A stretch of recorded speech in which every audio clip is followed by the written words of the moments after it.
Sinisca melancarkan Wish-Wish Cannon, menyebabkan Kapten Pikachu terjatuh setelah terkena cairan hijaunya. Semakin sering menggunakan move tersebut, maka stamina Sinisca akan semakin meningkat. Namun Fropriet sama sekali tidak gentar.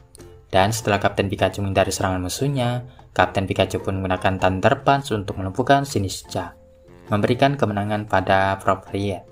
Sementara itu, Liko dan kawan-kawan melihat ada antrian yang sangat panjang, di mana Molly sedang memberikan perawatan terhadap orang-orang yang terkena jamur di bagian kakinya. Liko dan kawan-kawan pun tergerak untuk membantu Molly merawat orang-orang tersebut dengan memasangkan staples ke bagian kaki yang terkena jamur. Setelahnya mereka pun bergerak lagi untuk mencari pria yang ditemui oleh Roy sebelumnya.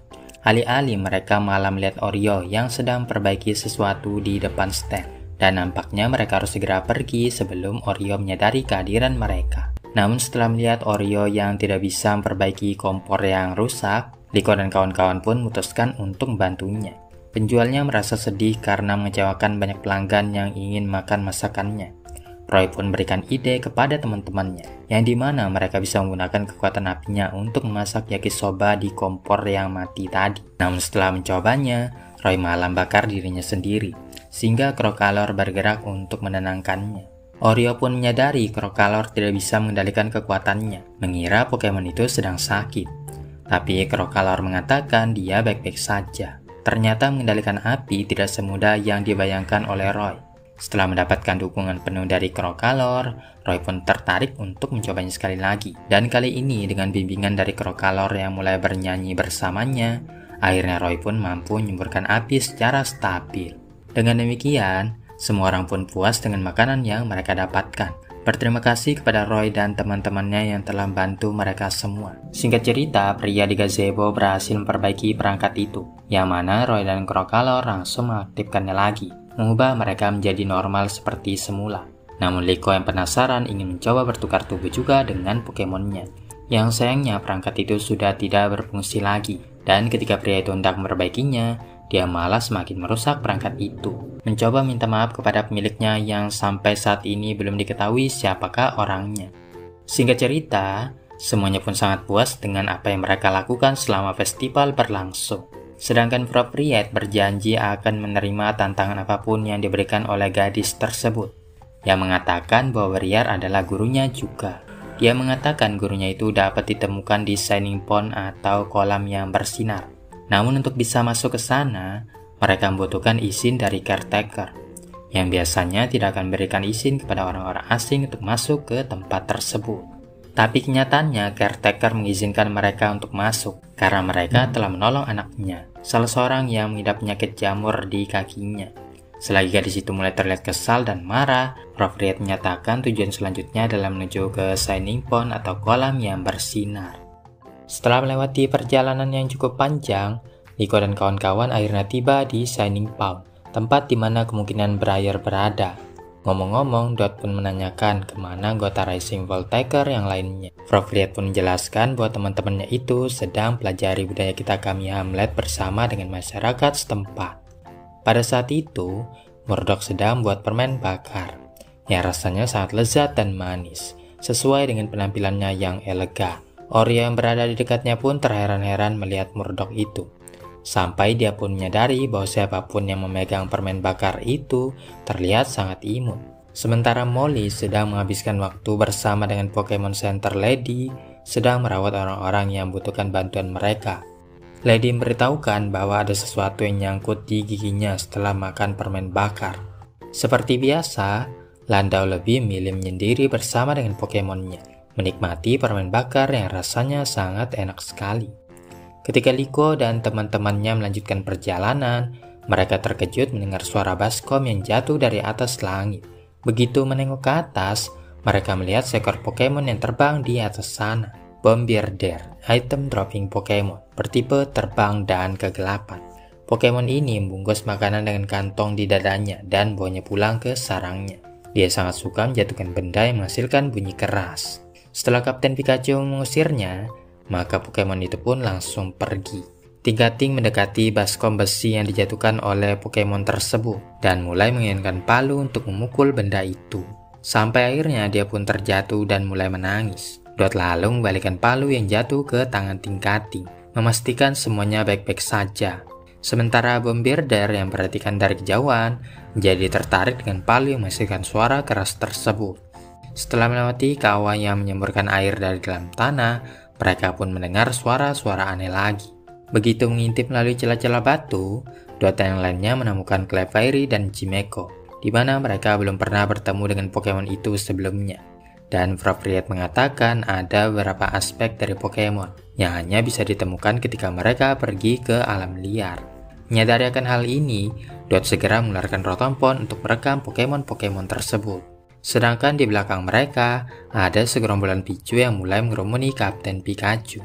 Saking senangnya, Pichu mulai menarik-narik tangan Kapten Pikachu, dan bahkan bertengger di atas kepalanya. Liko pun sempat menyebutnya sangat lucu, yang memicu Kapten Pikachu untuk bersin, karena dia tidak suka disebut imut atau lucu.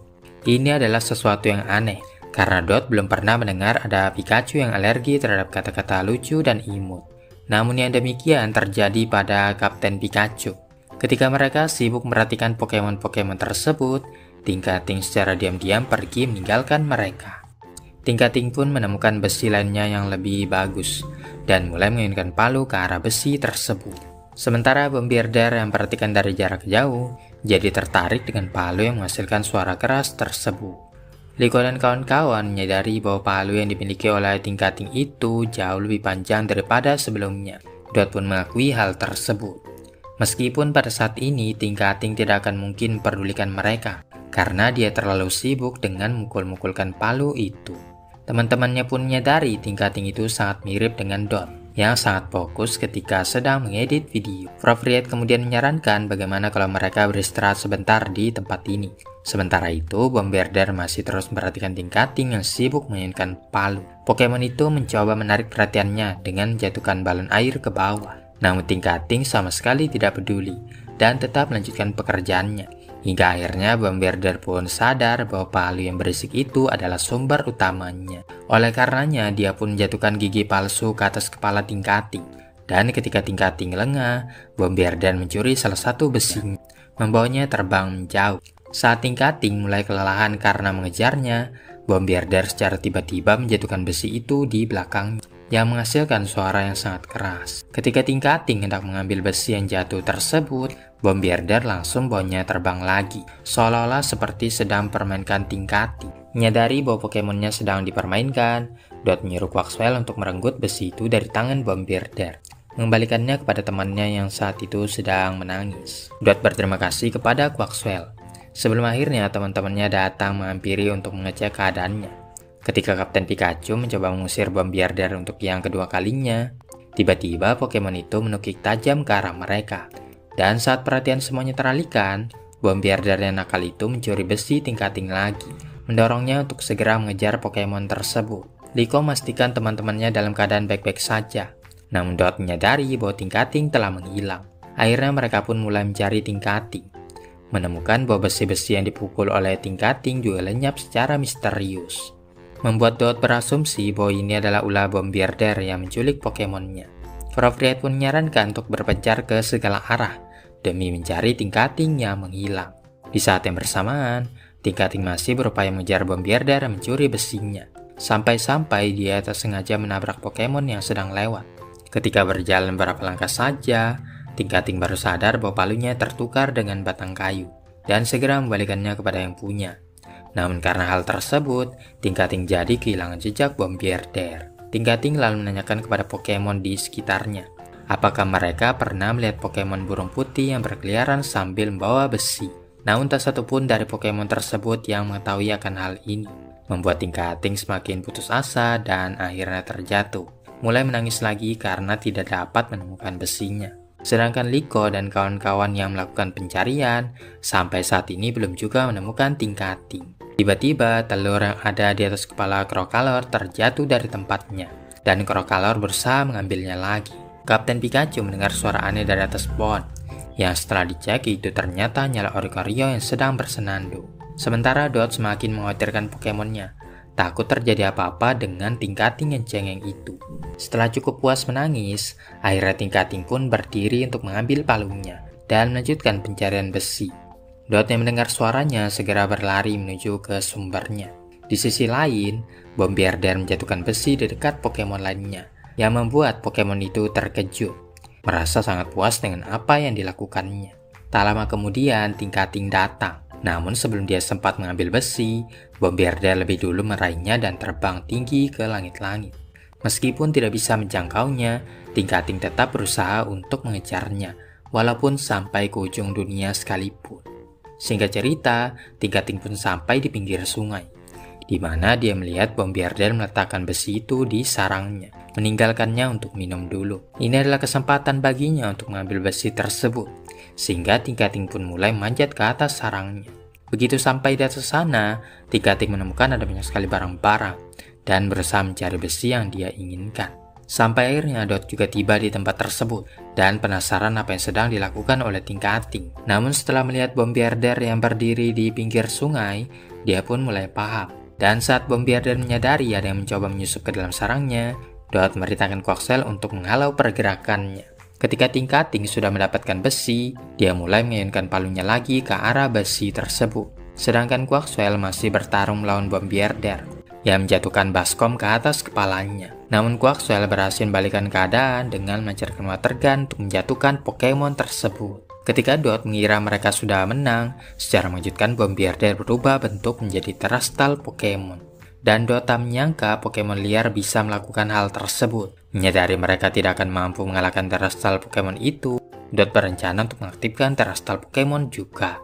Namun sebelum sempat mengaktifkannya, Bombardier lainnya menjatuhkan bebatuan ke arahnya, mencegahnya menggunakan item tersebut. Dan yang lebih parahnya lagi, Dot kehilangan Tera Orb, sehingga dia pun tidak bisa mengaktifkan terastal Pokemon. Ditambah lagi, Bombardier mulai menyerang secara bertubi-tubi, memaksanya untuk bertahan semaksimal mungkin, sembari mencari itemnya yang terjatuh. Di saat yang bersamaan, rupanya dari tadi Tingkating sedang membuat palu yang lebih besar dan lebih kuat. Dan ketika melihat temannya dalam keadaan terpojok, dia pun hendak bertarung juga. Tapi karena palunya terlalu besar, Tingkating kesulitan mengangkatnya. Dengan bersusah payah, Tingkating berupaya mengangkat palu besarnya. Sedangkan Quaxwell nampaknya tidak akan mampu bertahan jika terus-terusan diserang seperti ini. Ketika Bombardier hendak menghabisi Quaxwell, Tingkating terjun dari atas tebing dengan membawa palu yang besar itu. Meskipun tidak mampu menggunakan senjatanya sendiri, Tingkating bertekad untuk mengalahkan Bombardier. Berkat hal tersebut, Tingkating akhirnya berevolusi menjadi Tingkatu. Dengan bentuk evolusi yang baru tersebut, kini Tingkating bisa bekerja sama dengan Quaxwell untuk menghadapi Bombardier. Dot merintahkan Pokemonnya untuk mengkombo Water Gun dan Brutal Swing. Sampai akhirnya Tingkatu pun mengajar musuhnya tanpa ampun, hingga Bombardier kembali ke bentuk normalnya dan langsung melarikan diri setelahnya. Akhirnya Dot pun menemukan Tera Orb, dan sangat senang karena Tingkatu bisa tersenyum bahagia lagi. Tingkatu, Pokemon palu bertipe peri dan baja. Pokemon ini membuat rumahnya dari besi rongsokan. Satu-satunya cara agar mereka bisa berevolusi adalah dengan membuat palu yang besar dan kuat. Demi membuat palu tersebut, Tingkatu kerap menyerang Pokemon baja lainnya dan mengumpulkan logam dari mereka. Sedangkan untuk menguji kekuatan palunya, Tingkatu saling bertukar pukulan yang kencang dengan Pokemon sejenisnya. Setelah mendengar penjelasan Dot, Fropriet merasa heran karena belum pernah mendengar ada Pokemon yang bisa menggunakan terastal Pokemon di luar dari region Paldea. Ketika ditanya apakah Dot menggunakan terastal Pokemon pada Quaxwell untuk menghadapi Bombardier, Dot kurang yakin untuk menjelaskan situasinya. Setelah itu, Tingkatu mulai memainkan palunya lagi, berencana untuk membuat palu yang lebih besar dan lebih kuat lagi.